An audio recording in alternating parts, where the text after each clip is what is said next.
ආයිබෝන් ඔබට.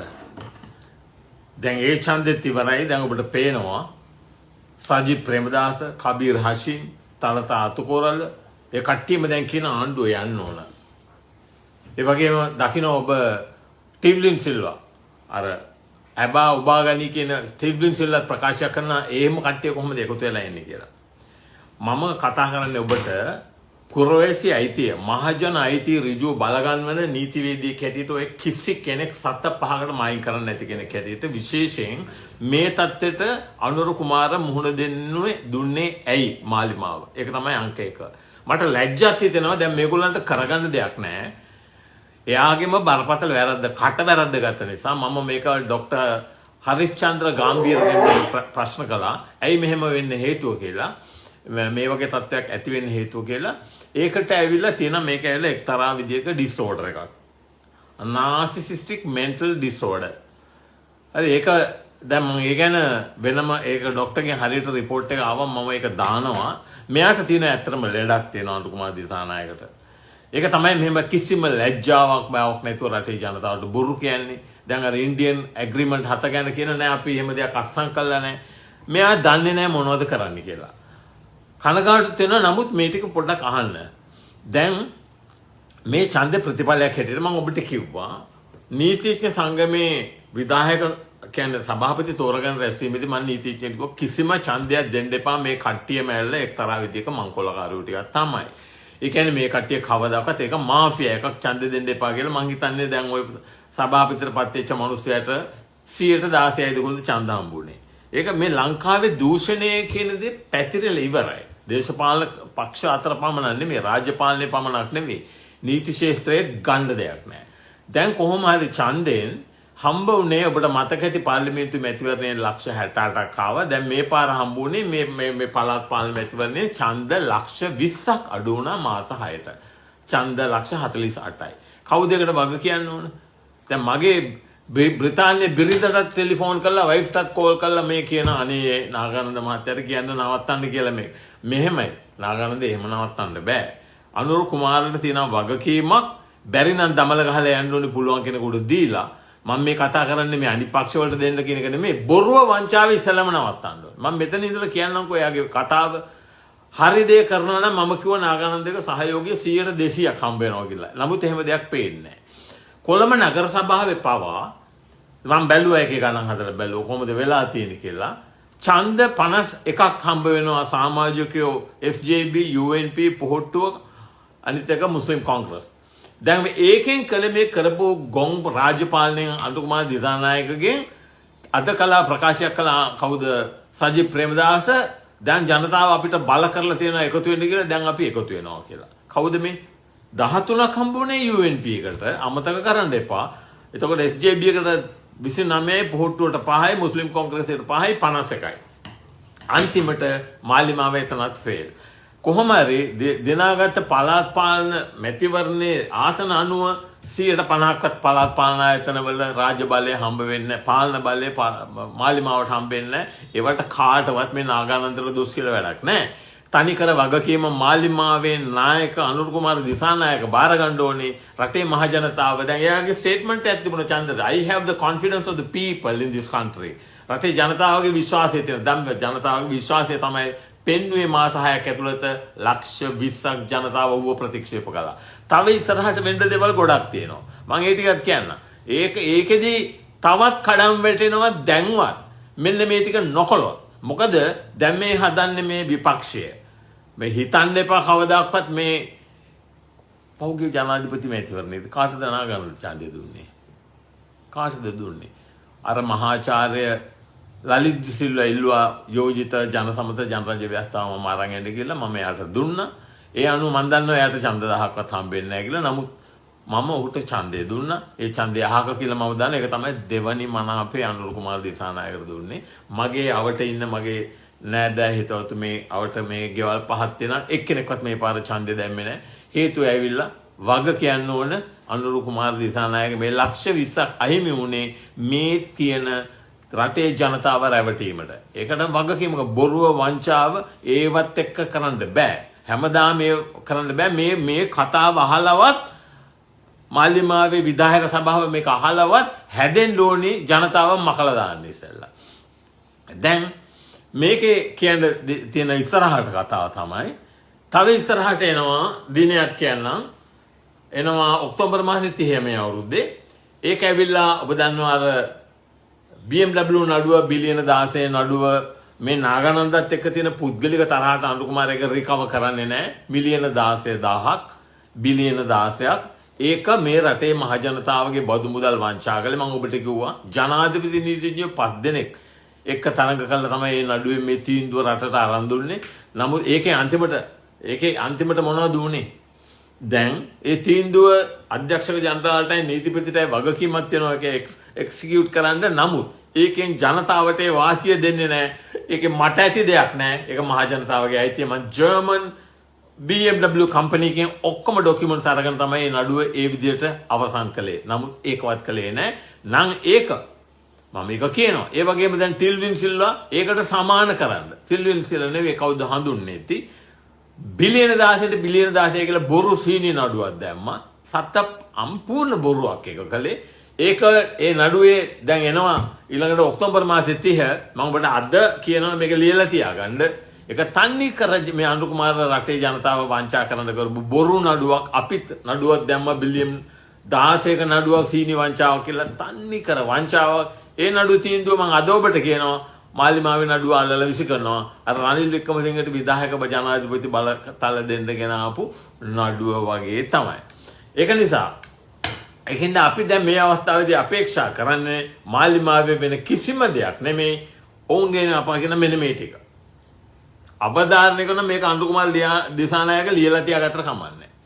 දැන් පත් කළා නීතිපති තනතුරට දැන් ඇක්ටිං කියලා පත් කළා විරාජ් දයාරත්න. මම කිව්වා අන්තිම දූෂිත නිලධාරිය. කවුද මේ සොලිසිටර් ජනරාල් කියන්නේ? නීතිපතිගේ දෙවනියා. ඔහු තමයි මම ඔබට කිව්වා පර්මිට් කේස් එකේදී අධිකරණයට එන සම්පූර්ණ බොරු කිව්ව 224 දෙනෙක් බේරගන්න. එයා දන්නවා ප්‍රශ්නයක් නැහැ. මේ බොරු කිව්වට මේවා කවුරුවත් මට විරුද්ධව ඇක්ෂන් ගන්නෙ නැහැ. අධිකරණයත් බලන් ඉන්නේ කොහොම හරි කට්ටි පනින්න ඒ වගේ අවස්ථාවකදී. මොකද 224 පාර්ලිමේන්තුවේ മന്ത്രിවරු අමාත්‍යවරු අද පර්මිට් එක ගත හෙට වෙක්කා මම අධිකරණයට ඉදිරිපත් කළා පර්මිට් එක ගත්ත මිනිහා පර්මිට් එකට වාහන ගෙනාපු මිනිහා ඒ වාහනේ වංචා කරපු බදු මිදුල එකම පර්මිට් එකේ එක දවසෙම වෙන දේවල් මේවා. ඒ කරපු මිනිස්සයාට සොලිසිටර් ජනරාල් දෙනකොට පහුගිය අවුරුදු නොවැම්බර් මම කිව්වා අනුර කුමාර දිසානායකට මම ප්‍රකාශිතව දැනුම් දුන්නා ඔය වැඩේ කරන්න එපා අතිශයින් දූෂිත පුද්ගලෙක් කියලා. දැන් ඔහු පත් කරගෙන තියෙනවා ඇක්ටිං ඇටර්නි ජනරල් වැඩ බලන නීතිපති. හිතන්න මොනවද මේ කියන්නේ නාගානන්ද කියලා. ඔහුට ඇති ලාභ ප්‍රයෝජනය මොකක්ද කියලා. ඊළඟට ජයන්ති ජයසූරිය. ජයන්ත ජයසූරිය අනුර කුමාර දිසානායක වහාම රිකෝල් කරන්න ඕනි UN එකෙන්. එයා දැන් UN එකේ පත් කළා ශ්‍රී ලංකන් පර්මනන්ට් රෙප්‍රසන්ටේටිව් කියලා අතිශයින් දූෂිත රාජ්‍ය නිලධාරියෙක්. එයා තමයි කාගේද රවි කරුණානායකගේ නඩුව මහාධිකරණයේ තිබිච්ච නඩුව ඉල්ලාස් කරගත්තේ. ඒකෙත් මම එයාට උරුද්දව ඒක ගෙනාව නැවත අධිචෝදනා පත්‍රය මත හුට නඩු පවරන්න. නමුත් රටේ නීතියක් නැතිකමට ඒකට යුක්තියක් ඉෂ්ට වුණේ නැහැ. ඒ වගේම එයා තමයි රනිල් වික්‍රමසිංහයි අනුර කුමාර දිසානායකයි TNA එකත් එක්ක එකතු වෙලා ඡන්දේ කල් දාලා මෙරටේ ජනතාවගේ පරමාධිපත්‍ය බලය සම්පූර්ණයෙන්ම වලලපු රාජ්‍ය නිලධාරියා. එයා ඊට පස්සේ අග්‍රංශකාරයා තුනා මේ අනුර කුමාර දිසානායක ලැජ්ජාවක් නැතුව මේ මිනිස්සයා පත් කරනකොටත් මම කිව්වා කීයටවත් පත් කරන්න එපා කියලා. කවුරු වෙනුවටද ඇරියේ? ඊට එතන හිටියා ඊට ඉතල ඊට වැඩි දූෂිත පුද්ගලයෙක් මොහාන් පිරිය ඒ වෙනුවට මෙයා දැම්මා. ඔබ මාලිමාවට ඡන්දය දාපු කෙනෙක් වෙන්න පුළුවන්. ඔබට මොනවද හිතෙන්නේ? මේ නාගානන්ද පහුගිය ජනාධිපති මැතිවරණේ ඡන්දේ පාවිච්චි කළේ අර ඡන්දය අහක යන බව දැනගෙන අනුර කුමාර දිසානායකට. මේ තුට්ටු දෙකේ වැඩ කරලාද ඉස්සරහට යන්න අපේක්ෂා කරන්නේ? බුද්ධිමත් හිතන්න. නාගානන්දට දොස් කියලා වැඩක් නැහැ. නැත්තම් ඔය දැන් ලක්ෂ 20 නෙමෙයි තව ඉස්සරහට යනකොට වේගෙන් කඩම් වැටෙනවා. මම ඔබට ඉස්සරහදී පොඩි පුංචි තප්පර ගානක වීඩියෝ ක්ලිප් එකක් ප්ලේ කරනවා. ඒක අහන්න. එතකොට තේරෙයි. දැන්වත් රටේ ජනතාවට බොරු කරන්නේ නැතුව වංචා කරන්නේ නැතුව මේ මොහොතේදී වහාම අර ඉන්දියන් ඇග්‍රීමන්ට් 7 එළියට දාන්න ඕන. ඔබ දන්නවා ඇති දැන් මේ වෙලාවේදී රනිල් වික්‍රමසිංහ ඊයේ ඉන්දියාවට ගියා. රනිල් වික්‍රමසිංහ කියන්නේ මම ඔහු අමතන්නේ ඩොන් ජෝන් වික්‍රමසිංහ කියලා. මොකද ඔහු ඇවිල්ලා රට මාතෘ භූමිය ගැන කිසිම හැඟීමක් තියෙන මිනිහෙක් නෙවෙයි. එයා තමයි මෙයාව ඉන්දියාවට ගෙනල්ලා ඔය මේක අත්සන් කෙරෙව්වේ. මේ ලංකාවට ගෙනල්ලා ඇග්‍රීමන්ට් 7. ඒ අපරාධය කරන්න තමයි දැන් ඔය නැවත වතාවක් ගියේ ඉස්සෙල්ලා තියෙන මොනවද අවබෝධතාව ගිවිසුම් කියලා. ඒක දැන් අපිට පොරොන්දු වුණා දෙනවා කියලා ඉල්ලුවන් පස්සේ ලිඛිතව දන්වලා ඇව්වා. අනුර කුමාර දිසානායකගේ කාර්යාලයෙන් එහෙම මුකුත් ගිවිසුම් අත්සන් කරලා නැහැ කියලා. ඒක තමයි මම අර ඉස්සෙල්ලා මම ඔබට කිව්වේ මෙන්න මෙහෙම මෙයාට අසනීපයක් තියෙනවා කියලා. narcissistic personal disorder කියලා. ඒක තමයි මෙයාට තියෙන ලෙඩේ.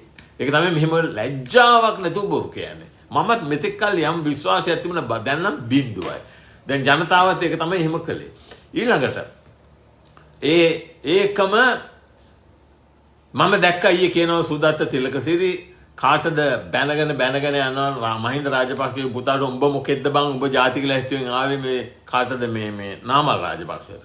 දැන් එතකොට නාමල් රාජපක්ෂ එතනින් ගියාම කවුද දිලිත් ජාවීර ඊළඟට දැන් රනිල් වික්‍රමසිංහ දැන් එන්න බලාගෙන ඉන්න රවි කරුණානායක එළියට දාලා ජාතික ලැහිස්තුවෙන් ඒ තුනම ඇවිල්ලා අපිට කියන්න ඕනේ තනි කර ඒ අවස්ථා තුනම ජාතික ලැහිස්තුවෙන් ආපේ ඔක්කොම නීති විරෝධී. ඒ නඩුව පහුගිය ජනවාරි මාසේ දැම්මට පස්සේ බුද්ධිමත් අහන්න ජනවාරි මාසේ නඩු පැවරුවේ විනිවිද පදනම දැන් නාගරකට තහනම් කරලා තියෙන ඉඳා විනිවිද පදනමේ සුනිල් අපේ ඉන්න ජයසුන්දර මහත්මයා එයාගේ නම තමයි මේ පෙටිෂන් එක තියෙන්නේ. අධිකරණය දන්නවා මේකේ තියෙන භයානකකම. අධිකරණය හොඳටම දන්නවා මේක බරපතල වැරද්දක් අධිකරණය කළා තියෙනවා 1988 අප්‍රේල් මාසේ 18 ජනතා පරමාධිපත්‍ය බලය සම්පූර්ණයෙන්ම විධායක ජනාධිපති ජේ.ආර්. ජයවර්ධනට පාවා දීම ඒක නිවැරදි කිරීමේ වගකීමක් තියෙනවා. ඒකට අපි ජනතාවගේ සහයෝගය ඉල්ලුවා මේකට ඉදිරිපත් වෙන්න. මේක අපි නිවැරදි කරන්න ඕන. ඒක තමයි රනිල් වික්‍රමසිංහත් ආවේ පහුගිය අවස්ථාවේදී වෙනකොටත් මම ඉල්ලීමක් කළා අනුර කුමාර දිසානායකට මේකට එරෙහිවන්න කියලා වචනයක් කතා කළේ නැහැ. දැන් අධිකරණයට බරපතල වගකීමක් තියෙනවා මේ නඩුව දින නියම කරන්න. අදටත් ඒ නඩුව ජනවාරි මාසේ 10 වෙනිදා ඉඳලා යුක්තියක් ඉෂ්ට වෙන්නේ නැහැ ජනතාවට. මොකද්ද? ජාතික ලැහිස්තු නඩුව මේ පාරත් මේ පැරදිච්ච මිනිස්සු ඇතුළට දැම්ම JVP එකක් දැම්ම මේ පාර ඔබ දන්නවා දෙන්නේ දැම්ම JVP එකනොත් මේවා බරපතල වැරදි 29 දෙනාම ගෙදර යවන්න ඕනේ කියලා කිව්ව ඔබට මතක ඇති පාර්ලිමේන්තු මන්ත්‍රී දයාසිරි ජයසේකර එහෙම නීතියක් නැහැ කියලා ඒක පාර්ලිමේන්තුව සම්මත කරපු එකක් නැහැ කියලා ඒ ගැන පූර්ණ මම ඔබට ඒ ගැන අනාවරණයක් කළා මීට ඉස්සෙල්ලා. දැන් ඒකම ඔහුට කරන්න පුළුවන් දේවල් ටිකක් තියෙනවා 7-5ක වේදම් වෙන්නේ නැති දේවල්. මේක දැන් ඒක කියන්නේ ඉස්සෙල්ලා මම ඔබට දානවා මේක අහන්න මේක ඇහුවම පස්සේ ඔබට තේරෙයි මේක අහන්න. මම බොහොම පැහැදිලිව කියනවා මහින්ද රාජපක්ෂ මහත්තයාගේ මයිලකටවත් අනුර දිසානායක අත තියන්නේ නැත. රනිල් වික්‍රමසිංහ ගැන ඔය පක්ෂය මොන පාරම් බෑවත් රනිල් වික්‍රමසිංහ මැතිතුමාට අතවත් තියන්නේ නැහැ මේ අනුර දිසානායක. පැත්තේ දැන් ඇහුවනේ මේ කතා කළේ චම්පික රණවක කියනවා මොනම හේතුවකටවත් මෙයා කවුද අනුර කුමාර දිසානායක මොනම හේතුවකටවත් රනිල් වික්‍රමසිංහටවත් ඒ වගේම මහින්ද රාජපක්ෂටවත් අත තියන්නේ නැහැ කියන එක මම ඔබට ඒක අද නෙවෙයි කිව්වේ. නැත්තම් මේ අවස්ථාව වෙනකොට මිලියන 1138ක් වරකම් කරපු රනිල් වික්‍රමසිංහට අර සෙන්ට්‍රල් බැංක් බොන්ඩ් ස්කෑම් එක 2010 12 ඒ වගේ නෙමෙයි මේක මේ ඊයේ පෙරද වෙච්ච දෙයක්. හොරකම් කළා අගමැති වෙච්ච හැටි approved cabinet approved tender එක procurement committee එක approve කරපු tender එක ඒක cancel කළා මිලියන 1138ක් හොරකම් කළා එයාගේ ඡන්ද ව්‍යාපාරයට. ඒක මම දැන් අවස්ථා කීපයක් කිව්වා අනුර කුමාර දිසානායකට ඇයි ඔබ මේක නොකරන්නේ? ඒක නාගානන්දයක ඇදපු හින්දාද අධිකරණයේදී මේවට ඒකයි මම කිව්වේ ඔබට ඔබ රට පෙරට තබන්න වෙන දේවල් නෙවෙයි. ඒක නිසා මමත් ඒක මම තමයි ඔබට කිව්වේ කවදාකවත් ඔබ හීනෙන්වත් හිතන්න එපා. මේවා ඇතුලේ තියෙනවා deals within deals කියලා. කියන්නේ මේවා වෙලා ඩීල් එකක් තමයි යන්නේ. කවදාකවත් මහින්ද රාජපක්ෂටත් රනිල් වික්‍රමසිංහටත් එරෙහිව අනුර කුමාරට ගන්න බෑ පියවර. මොකද එයා ඔතන ඉන්නේ රනිල් වික්‍රමසිංහ හින්දා. රනිල් වික්‍රමසිංහ 117ක් අරගෙන තමයි සජිත් ප්‍රේමදාසව දනගස්සල මෙයාට අරන් දුන්නේ. ඒ වගේම අරගලයේ වාසිය අරන් දුන්නේ රනිල් වික්‍රමසිංහ. ඒකින්ද ඔහුගේ අතපය බැඳලා තියෙන්නේ. ඔහුට බෑ මොහුට විරුද්ධව නීතිය ක්‍රියාත්මක කරන්න. 7-5ක්වත් වේදම් යන්නේ නැති දේවල් තමයි මොහුට කරන්න පුළුවන්. ඒ ජාතික ලැයිස්තු නඩුව දැන් ජනවාරි 10 තියෙන්නේ. මං අනුර කුමාර දිසානායකට මේ වෙලාවේ කියනවා ওই ජාතික ලැයිස්තුවෙන් පත් කරපු ටික ඔක්කොම ඉවත් කරගන්න.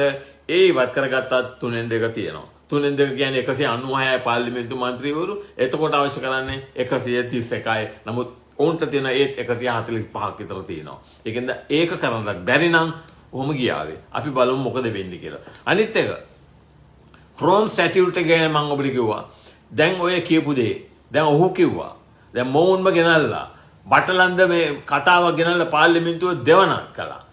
නමුත් අන්තිමට කිසිම දෙයක් වෙන්නේ නැහැ. දැන් දවස් 3කට ඉන්දියාවට ගියා. මෝඩිත් එක්ක එකතු වෙලා ගිවිසුම් ටික හදලා ඉවරලා අනුර කුමාරට එන්න කියන්න. ඔබ පෙරට තියන්නේ කුමක්ද? ඔබ ඔබේ ජාති හිතයිශී භාවයක් නැද්ද? අපේ හැම පුරවැසියෙකුම තිබිය යුතු දෙයක් තමයි ඒක. මොකද්ද? තමන්ගේ මාතෘ භූමිය ආරක්ෂා කර ගැනීමේ ගුණය. ඔබට මේ කොහෙවත් ඉන්න මිනිහෙක්ද වැදගත් වෙන්නේ?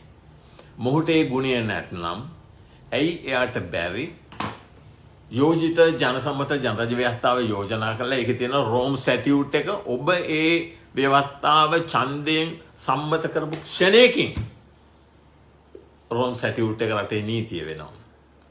අනුර කුමාර දිසානායකට ඇයි බැරි ඒක අත්සන් කරන්න? ඇයි අනුර කුමාර ඒක අත්සන් නොකරන්නේ? ඒක අත්සන් කළා නම් ඔය බරපතල අපරාධයට වග කියපු අය ඔක ලංකාවේ කෙරෙන්නේ නැහැ. ඔබ දැක්කනේ මෙහි වෙච්ච දේ අපරාධේ ඔය පාස්කු ප්‍රහාරයේ වෙච්ච විනාශය 200 ගාණක් ඒකට මිය ගියා. ඒකට කොහෙත්ම යුක්තියක් ඉෂ්ට වෙන්නේ නැහැ. මේ කට්ටිය මොකුදලගෙන යන රනිල් වික්‍රමසිංහත් එක්ක රෝම් ස්ටැටියුට් එක අත්සන් කරන්න කියන එක මම නැවත වතාවක් අනුර කුමාරට මතක් කරනවා. තවදුරටත් ඉන්න ඕනි නම් මම දැක්කද කබීර් හෂිම්ගේ ප්‍රකාශය. කබීර් හෂිම් තරේම ප්‍රකාශ කරනවා මේ අවුරුද්දේම අනුර කුමාර නිරපහරිනවා කියලා. මම ඒ ස්ථාවරේ නෑ. මම හැමදේම අදටත් කියන්නේ ඒකයි. හැදියන් නැත්තම් මැකියන් කියලා කියන්නේ හැදිනවා කියන්නේ යහපතට රටේ පොදු යහපතට අනුර කුමාරට හරි තීන්දුව ගන්න. එයාට ඒක කර නොකිරීමට කිසිම හේතුවක් නැහැ. අනිත් එක තමයි සත්‍යයක්වත් දන්නේ නැති දෙයක් තමයි ජුඩිකේචර් ඇක්ට් එකේ සෙක්ෂන් 5A. අධිකරණ සංවිධාන පානතේ 5A මම එක දැන් අවස්ථා කීපයක් කිව්වා අධිකරණවල උදේ හවස පැය දෙකමාර ගානේ වැඩ කරන්න ඕන. අධිකරණය ක්‍රියා කරන්න ඕන. මහේත්‍රාත් ඉඳලා ඉදිරියට අධිකරණවල. එතකොට මේ මාෆියා එකක් නෙවෙයිද මේවා නොකරනවා කියන්නේ. මේවත් එක්තරා මාෆියා එකක් නෙවෙයිද? ඇයි ඒක නොකරන්නේ?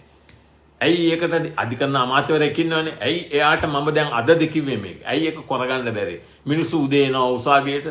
උදේ ගිහලා බලාගෙන එන පසුව ගන්නවා කියලා පැය දෙකක් විතර අත ගාලා ඊළඟට මිනිස්සුන්ට නඩුව ගන්නවා එකට දෙකට අරගෙන දිනයක් දෙනවා. ලංකාවේ කවද්ද මේව අවසන් වෙන්නේ? කවුද ඒවට වග කියන්න ඕනේ? ඊළඟට මොන ආණ්ඩුවකින්ද ඔබ ඒක අපේක්ෂා කරන්නේ? ඒකට සත්‍යයක්වත් වියදම් වෙනවද? හෙට අධිකරණ ඇමති කිව්වොත් එම අධිකරණ සංවිධාන පනත බල ගන්නවන්න ඕන. සෑම අධිකරණයක්ම ලංකාවේ උදේ හවස පැය දෙකමාර කාලයක දෙන අධිකරණ දිනය උදේ හවස කියලා තියෙන්නේ. ඒක ක්‍රියාත්මක කරන්න ඕන. අනිත් එක කෝට් වැකේෂන් සිස්ටම් එක. දැන් ඔබ දැක්කා ඊයේ පෙරේදා සති 3 ගානේ මේ උසාවි වාහනයක. ඒක සම්පූර්ණයෙන්ම ඒකට ඇවිල්ලා තිබිච්ච එකම නීතිය. ඒකට තිබුණ සුප්‍රීම කෝට් වැකේෂන් ඕඩිනන්ස් එක. ඒක රිපීල් කළා 1970 ගණන් වල. තවමත් ඒක ඒ විදිහට වෙනවා. ඒක කරන්නත් ආණ්ඩුක්‍රම ව්‍යවස්ථාවේ විධිවිධානයක් දාලා තියෙනවා. ජනසම්මත ජනරජ ව්‍යවස්ථාවේ ඒව කරන්න බෑ. මේ රටේ මිනිස්සු අධිකරණයේ නඩු 10 15 20 ප්‍රත්‍යාදු වෙනවා. ඒකින්ද අපිට බෑ මේ වගේ බරපතල වැරදි වලට තවදුරටත් ඉඩ දෙන්න.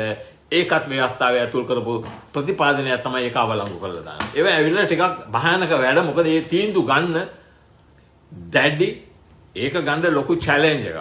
ඒක නිකන් දෙකේ කොලේ කෙනෙකුට කරන්න බෑ. මම ඒක යෝජනා කරන අනුර කුමාර දිසානායකට වහාම ඒ වැඩේ කරන්න. ඔබට නැත්තම් ඔය කබීර් හෂිම් කියපු විදියට මේ අවුරුද්දෙම ඔය ගිවිසුම් 7 උඩම ඔබ රටේ ජනතාවගේ ඇස් බැඳලා ඒ ගිවිසුම අත්සන් කිරීම දැන් මට ලිඛිතව දැනුම් දුන්න හැම එකක් අත්සන් කළා නැහැ කියලා මම ඒක තමයි අර දැන් ඇරිය කාටද අපේ මේ ප්‍රොෆෙසර් හරිශ්චන්ද්‍ර ගාම්බීරට මේකේ තියෙන්නේ narcissistic personality disorder. ඒක ඇල්ල mental health condition එක. ඒකට මම දැන් එක තේරුම් අරන් ඉවරයි. ඔබ එක තේරුම් ගන්න අනුර කුමාර දිසානායකගේ වගේ බරපතල රෝගයකින් පෙළෙනවා. ඌට ඕනි අනිත්‍යගේ attention එක ගන්න මොන බොරු හරි කියලා. ඒක මේ ලෙඩේ ස්වභාවය. ඒක තමයි කිව්වේ මේ කොම ගිවිසුම්. අනුර කුමාර දිසානායක ප්‍රකාශ කළ මේ බරපතල වැරදි මේ රනිල් වික්‍රමසිංහ හොරෙන් අත්සන් කරන්නේ මම එක දාන්නම් ඔබට.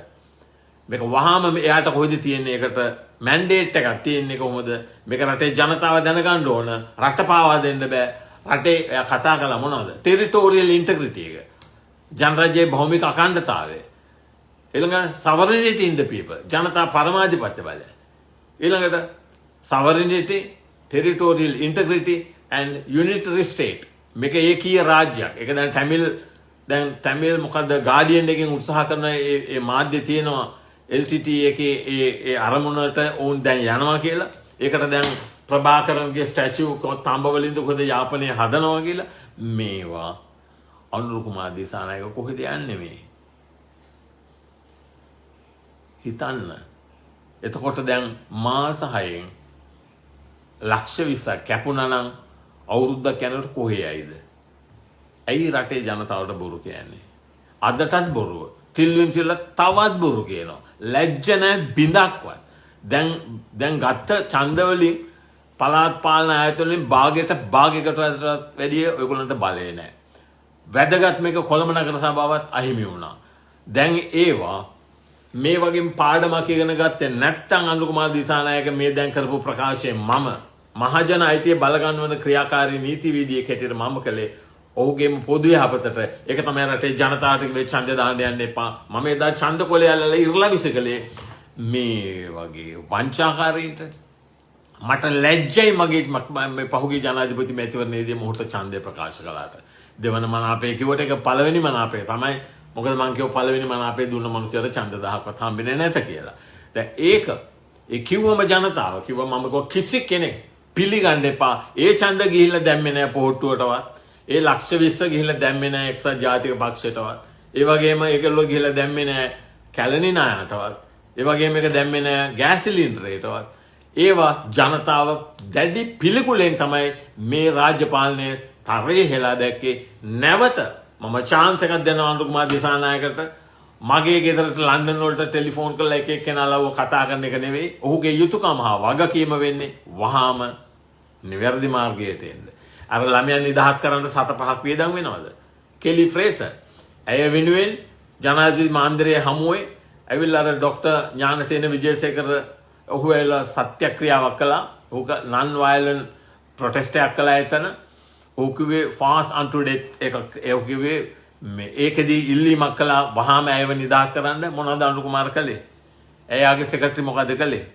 අපිට ලිඛිතව ඉල්ලීමක් කරන්න අපි වහාම කරනවා. බර මොන වංචාකාරයෝ ටිකක්ද බලන්න. ඒ පාර ડોක්ටර් එළියට ගියා. පස්සේ පහුව දවුදේ ගිහිල්ලා ලිඛිතව දුන්නා. කරුණා කළා මෑට යන්න දෙන්න. අරගලේ විශාල මෙහෙවරක් කරපුවා. ඇය වෙනුවෙන් අනුර කුමාර දිසානායක මොනවද කළේ? 7-5ක් වීදම් වෙනවද? ඒක පිටිපස්සේ ඉන්නේ කවුද? රනිල් වික්‍රමසිංහ. අදටත් බැරි වුණා අනුර කුමාර දිසානායකට ඇය වෙනුවෙන් යුක්තියට ඉෂ්ට කරන්න. ඇත්තටම කියනවා නම් අනුර කුමාර දිසානායක අත්පා හතරට පැත්තට දාලා ගැට ගහලා ඉන්න මිනිස්සෙක්. කනගාටුයි කියන්නේ ඇත්ත කතාව ඕකයි. අපි නැවත හමු වෙමු. නාගානන්දගේ ඇඟට ගොඩ වෙලා වැඩක් නැහැ. කවුරු ගොඩ වුණත් හු ගන්න ස්ථාවරේ ඉතාම දැඩි.